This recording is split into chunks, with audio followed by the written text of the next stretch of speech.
Welcome to the deep dive. Today, we're opening a door that, well, C.G. Jung built, but never really intended for us to walk through. Not at all. We're getting into the sources around his final, and I mean his most personal, unpublished work.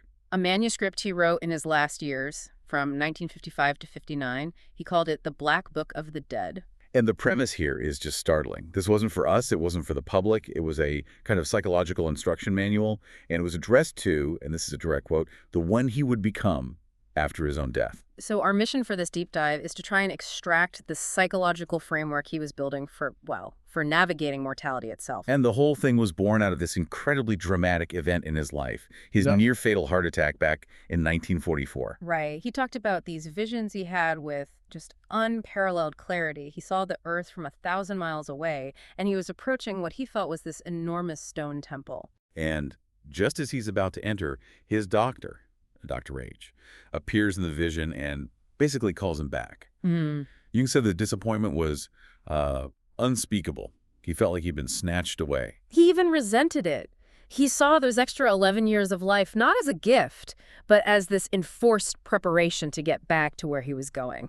He hated coming back to what he called the gray and limited world. And that experience really pushed him to find a third way, a third path beyond the two standard answers to death. You've got the materialist view on one hand, right? The brain stops, consciousness is extinguished. The end. And on the other, you have the religious doctrines, which for Jung had kind of hardened into these literal beliefs that people weren't really examining psychologically. So he asked a different question. He asked, what does the psyche do when it seems to be dissolving? Exactly. And the answer for him wasn't in doctrine, it was in phenomenology. He looked at reports from the dying, at near-death experiences, at all this global literature of the dead, the Bardo, the Orphic tablets, and he read them like psychological field reports. Blueprints of the mind in transition. It's such a radical shift. It is. And the instruction he got from his inner guide, Philemon, for this book, just sets the stage perfectly. It was, you will not write about the dead, you will write as the dead. Begin there. Wow. Okay, so that changes everything. It's not a theory, it's a travel guide. It's a map for the traveler, yes. So let's unpack that journey. Stage one, the moment of dissolution. What happens to me, to the I that's experiencing all this? That is the absolute central question. Because your ego, the center of your conscious personality, is screaming that it's the only thing there is. But Jung points to this consistent evidence from the threshold. This dream of separating from the body. He says the bond between the I and the body isn't, anatomical. It's a psychological habit, an incredibly old one. It's the first habit we ever form. I feel this pain, I see from these eyes, therefore I am this body. A habit you practice for 80 years. And that's why this one anecdote from the sources is so perfect. A patient of his dying of cancer had this dream where she just stepped out of her body and saw it lying there. And she described it like a heavy winter coat. Like a heavy winter coat. Yeah. Worn for years. She wasn't scared. She was just sort of struck by this thought. I'd forgotten he was not me. That feeling of just shrugging something off, it makes the terminology here so critical then. If the coat is shed, what's left? Right. You have to separate the two. There's the ego, the temporary center, the manager. Its whole job is to build walls, to say, this is me, that is not me. But then there's the self. And the self is the whole ocean. The ego is just a wave on the surface. The self is the totality of the psyche, conscious and unconscious. And Jung's point is, the self was never born into time, so it can't die. So death is just the final relativization, he called it, the wave sinking back into the water. Exactly. The ego has to let go. But if it's that simple, just a wave returning to the ocean, why is it all so dramatic?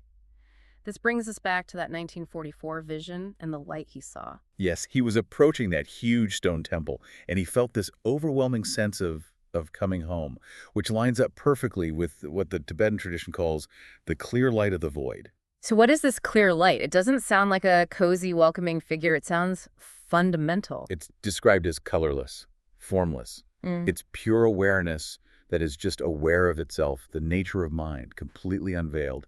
And the tradition says if you recognize that light as your own true nature, that's it, liberation, instantly. Most no one does. The texts say the psyche flinches, it turns away. Why? Why would you turn away from your own infinite nature? Because the ego is a machine that creates limitation. That's its only function, to contract reality into something small and manageable. So when it's faced with something infinite, unbounded. It experiences it as annihilation. Yeah. Not salvation.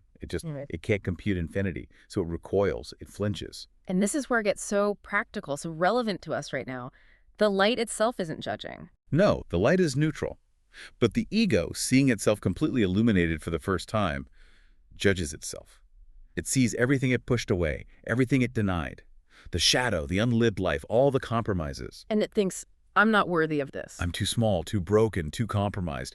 That feeling of failure, that self-judgment, is what causes the recoil. It's what throws you out of the light and into the next phase. Which is why Jung was so adamant that the real work of life, the confrontation with your own shadow, that's the only real preparation for death. Absolutely.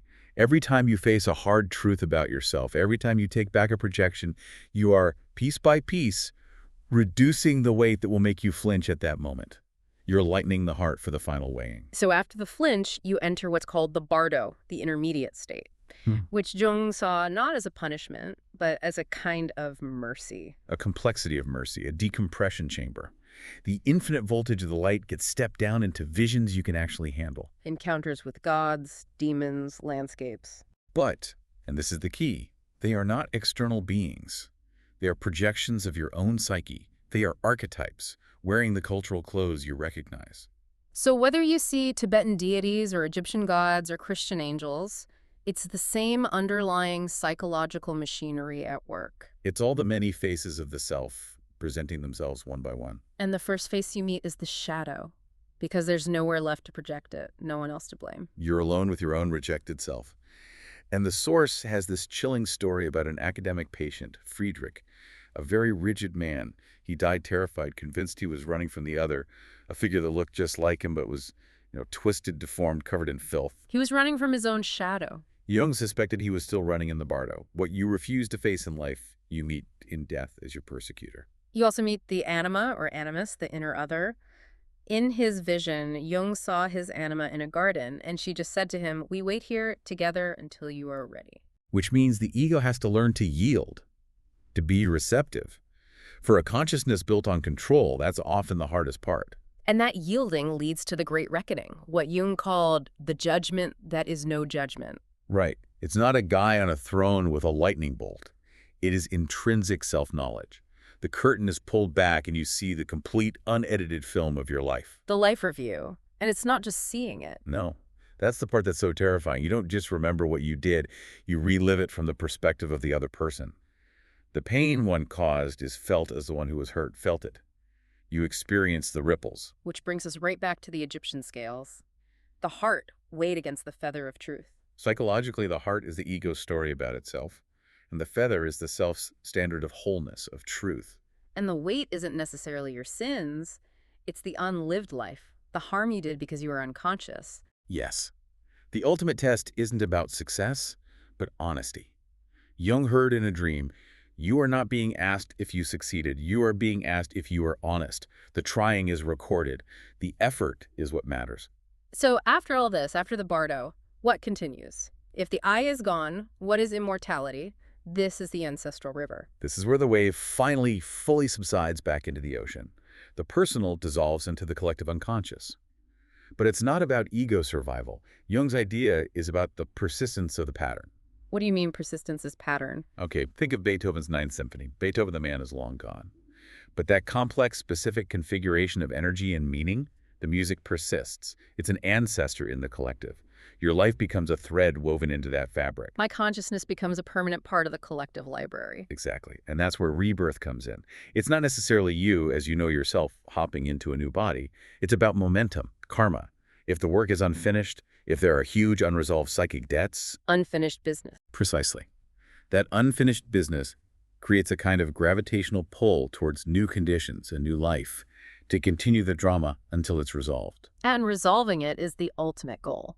This leads to the pinnacle of the whole work, the Lapis Philosophorum, the stone that remains. It sounds like something out of a fantasy novel, but it's pure psychology. So what is it? What is the stone? The stone is the conscious, stable, unbreakable relationship between the ego and the self that you forge during your life. It's the one thing you create that is anchored in the eternal, in the self. It's your consciousness made solid. And the alchemists had a recipe, a process for making it. 3 stages that sound, frankly, terrifying. They are. You start with the nigredo, the blackening. That's the dark night of the soul, the depression, the confrontation with the shadow where your whole world falls apart. Then comes the albedo, the whitening. After the chaos, there's a new clarity, a kind of luminous emptiness and stability. And finally, the rubedo, the reddening. This is full integration. It's the fire of life. It's being able to hold the tension of all your opposites, good and evil, dark and light, from a stable center. That finished product, that's the stone. Jung had a final dream about it that just captures the whole paradox. He was standing by the sea, holding his stone, and he saw that it was imperfect, cracked in places, but it was real. And he offered it to the sea, and it dissolved. Not into nothing, but it diffused into the water. Its substance, the consciousness he had achieved, became part of everything. So the stone is what he both takes with him and leaves behind. Yes, it's his contribution to the collective, enriching the whole ocean for everyone who comes after. So the core takeaway for you listening to this is that the work of this life isn't about surviving death. It's about the quality of your dissolution. It's all preparation. Lightening the heart, integrating the shadow, consciously forming that stone. The choices you make now, today, are what determine which way you turn at that final crossroads. The quality of the return is determined by the quality of the life. And that leaves us with this incredible ultimate paradox. The ego, the I that is speaking right now, that remembers its name, it will end. Jung asked Philemon, his guide, this heartbreaking question. Why do all this work if I won't be there to remember it? And Philemon's answer really is the final word on all of this. He said, "You are not the point. The work is the point. The bringing of consciousness into the world is the point." The music continues. The self seeks creation, not survival. That's a profound thought to take with you. Thank you for diving deep with us.